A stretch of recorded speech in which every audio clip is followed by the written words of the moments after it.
কয়েক বছর আগে এর ছবি ইন্টারনেটে ছড়িয়ে পড়লে অনেকে এটিকে কোনো সামুদ্রিক দানবের জীবাশ্ম বা ফসিল বলে মনে করেছিলেন।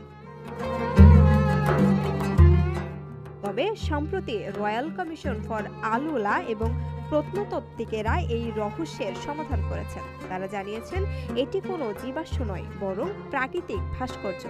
প্রায় 500 মিলিয়ন বছর আগে যখন এই অঞ্চলটি গন্ডোয়ানা নামক অতি মহাদেশের অংশ ছিল, তখন প্রাচীন নদ নদীর প্রবল স্রোতে বালু ক্ষয় হয়ে প্রাকৃতিকভাবে এই শিলাটি তৈরি হয়েছে।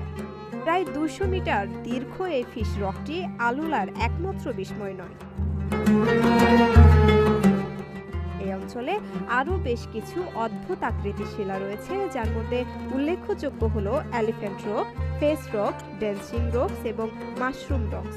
এই শিলাটি ওয়াদি আলফান নামক উপত্যকায় অবস্থিত, যা আল-উলাকে শিল্প, ঐতিহ্য, সংস্কৃতি ও প্রকৃতির একটি শীর্ষস্থানীয় বিশ্বমানের পর্যটন কেন্দ্রে পরিণত করার প্রকল্পের একটি গুরুত্বপূর্ণ অংশ। আর সিইউ এই অঞ্চলে ভূতাত্ত্বিক ও সাংস্কৃতিক ঐতিহ্য সংরক্ষণ করে এটিকে বিশ্বের কাছে তুলে ধরার জন্য কাজ করে যাচ্ছে।